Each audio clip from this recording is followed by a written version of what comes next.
Yesterday, I did a rant video on how bad the online experience in Forza Horizon 4 is right now, but I didn't come up with any suggestions on how to make it better, so that's what this video is going to be about.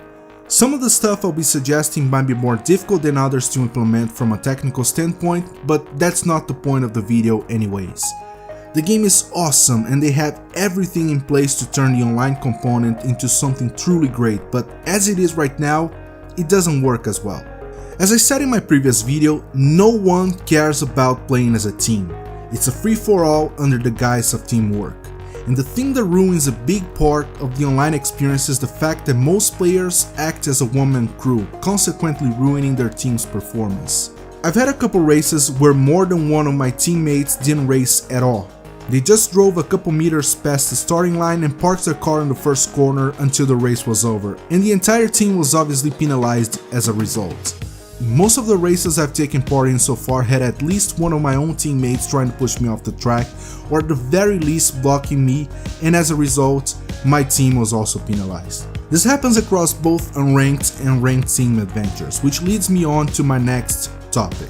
The way the game handles this type of behavior is especially aggravating when you're playing ranked matches with prizes on the line.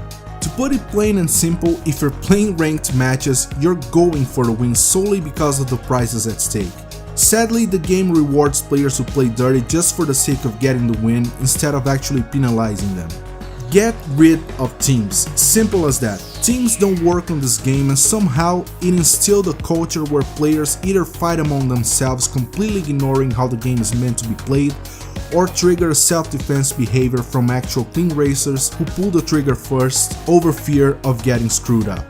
If Playground Games still is dead set into having teams in the game, have it in a completely separate mode, much like the Playground Games playlist. Add skill level matching. Ranked team adventures require you to go through 10 qualifying playlists before you're assigned your first level.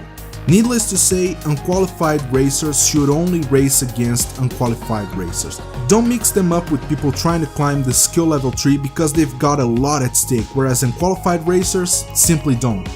There should be a threshold that separates each tier when matching players, maybe 3 levels above or below. In practice, that would mean players sitting at the bottom of the skill tree, that is level 20, would only be matched up against players of level 20, 19 or 18. Level 17 players would be matched up against players of level 17, 16 and 15. You get where I'm going with this. Even if this means you'd be racing against only one other racer when the game can find anyone within the threshold, that would still be better than the current mess that it is right now. And since you'll be getting rid of teams, performance should be judged and either rewarded or penalized on a player-by-player basis, which means if you rammed, blocked, pushed or pulled any sort of move intended to harm your competitors, you and only you should lose points and consequently levels. And the loss of points in this case should be significant to reinforce that this is not an acceptable behavior. Points should be assigned on a per race basis as well, instead of only after you finish your playlist. And to prevent people from only doing races they're good at and backing out from races that they're not, take a considerable amount of points away from players who quit playlists before they're over. People who race clean, avoid contact, brake when they're supposed to, and give each other space, those people should get the most points at the end of the race and climb the ranks faster. If Playground Games want to go the extra mile, give players with an impeccable clean record a surprise reward at the end of each season, one that makes the extra effort worthwhile. Back markers should be ghosted. It's 2018, I shouldn't have to say that at this point. Ghosting should also be preemptively added to players with a bad track record based on how dirty they raced in previous races. If and when they get enough clean races in a row under the belt, ghosting should then be removed.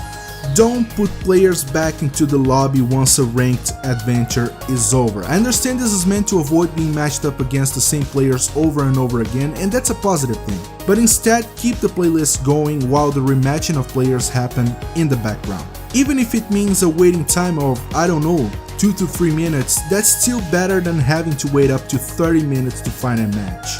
Since I mentioned it, drop the requirement to have 12 players accept a match in order to have a match at all.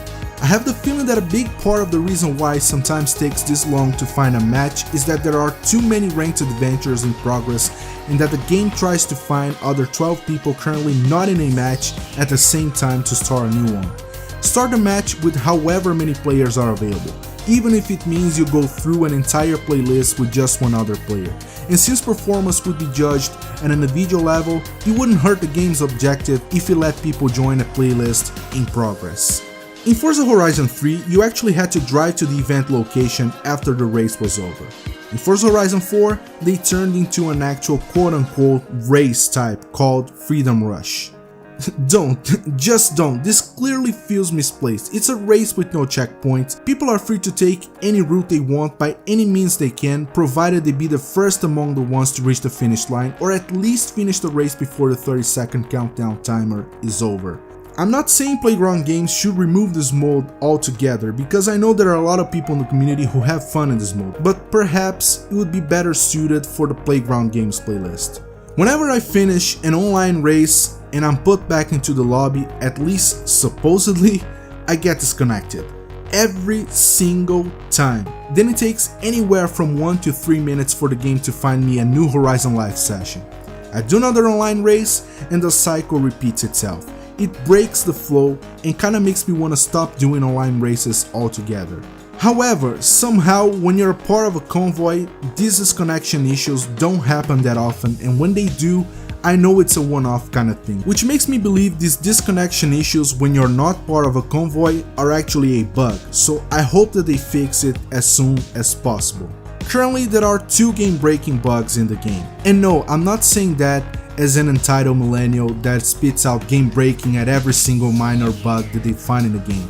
These are actual game-breaking bugs. With ranks and prizes at stake in ranked adventures, any bug that stops you from completing a race is game-breaking. One of them happened to me a couple times, and Playground Games has already confirmed they are aware of that. So that's great. In all instances, it happened in Free Roam Rush, so I don't know whether this happens in other modes as well. Basically, if you land on your roof after a jump, your car won't reset even if you pause the game and press the reset car position button. Your car will just stay there on its roof until the race is over. The other bug happened twice in actual races. If you miss a checkpoint, if you get pushed off a checkpoint, that's the better way to put it, the 3-second countdown starts, but upon reaching 1, it resets back to 3 and it stays in this endless loop forever. Your car never gets reset, and unless you actually drive back to the checkpoint you missed, you may try to finish the race but the game won't register it. You just keep on driving past the finish line until the race is over again and you're dead last. For everything that's at stake in ranked adventures, addressing bugs like this should be a priority above anything else. Don't add new clothes, new emotes, new quick chat messages, which are all stupid in a racing game and would not be missed if you ask me. Don't even add new events or cars until these types of bugs are fixed. If you ask me what I love the most about Forza Horizon 3, Forza-thon events would be on that list. It was a way to keep you hooked into the game while doing things you normally wouldn't and get prizes as a result. Cool prizes like money and rare cars. Forza Horizon 4 has what they call live Forza-thon events that happen every hour for everyone free roaming online. You have a bunch of people in the lobby gathering at one place and doing 3 events as part of a big group. It's fun, but as it is, it gets old really quick. And the reason for that is how repetitive it is. These 3 events are a combination of speed zones, speed traps, danger signs, and drift zones repeated over and over again to exhaustion.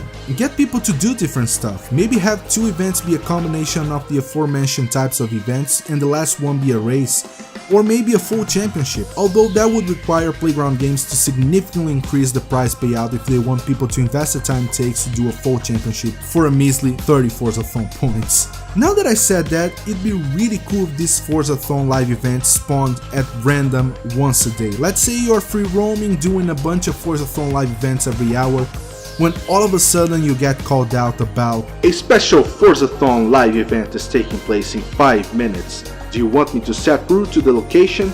And boom, there you have it. Everybody would be flocking over to the location to get better prices. Maybe even add Forza Edition cars on top of the Forza-thon points to these events. That would be an extra reason for players to go out of their way and do these events. About the standard Forzathon events, they are now the same as you have in Forza Motorsport 7, which is basically an evolution of the original Forzathon events in Forza Horizon 3. In Forza Motorsport 7, you have multi-part Forzathon events, which I'm a big fan, and I love it even more that Forza Horizon 4 implemented these as well, but in this game in particular, they are a bit too grindy for my taste. Just to have an idea, some of the past events required you to bank up to 7 million skill points. Boosting this by going to a specific location on the map and just drifting the crap out of my car took me about 40 minutes, and I was using a Forza Edition car with a destruction skill bonus. Now imagine how long that would take by doing naturally. It's not realistic for most people, especially when the game forces you to be in the same car or same car class throughout the entire thing if you want to complete it. Do different things with it, like bank a certain total distance from danger sign jumps or do a certain number of street races in this car tuned up to a certain class, or maybe do a showdown event using a car in this car class. Doesn't matter if you win. With everything already have in the game, the sky is the limit as far as creativity goes. Lastly but not least, please fix the drive avatars. They're supposed to be close reflections of player behavior based on how clean or aggressive they are on their own games, and yet they act the same across the board. If you pull alongside any drive avatar, they will try to push you off. All of them. It's the exact same behavior that makes it feel like we took a step back to pre-drive avatar era. I don't know if this behavior repeats itself in other difficulties other than unbeatable though, but my point still stands. It needs to be fixed. There are many other smaller things going on with this game, but they don't bother me as much as these do. It's worth mentioning the game is still on its early days, and I believe things will only improve over time. Playground Games need to do a better job at communicating with their community. They've taken a big step with Forza monthly live streams, but they still need to work on their transparency. I was expecting them to talk about many of these issues I brought up on this video over the last Forza monthly, but they didn't even recognize any of them despite a huge outcry in the community. You can see it everywhere in their forums, on Reddit, everywhere people are complaining basically about the same stuff that I'm talking about in this video. There's another Forza monthly scheduled for later today, so there's still hope for that. I do hope that they recognize these issues and they talk about what their plans are for fixing this. But that's about it for this video. What do you think about these issues? Do you have a different view on what could be done to improve the online experience? Let me know in the comments down below, hit the like button, share the video so more people or maybe even Playground Games themselves can see it, and I hope to see you guys on the next one. Bye.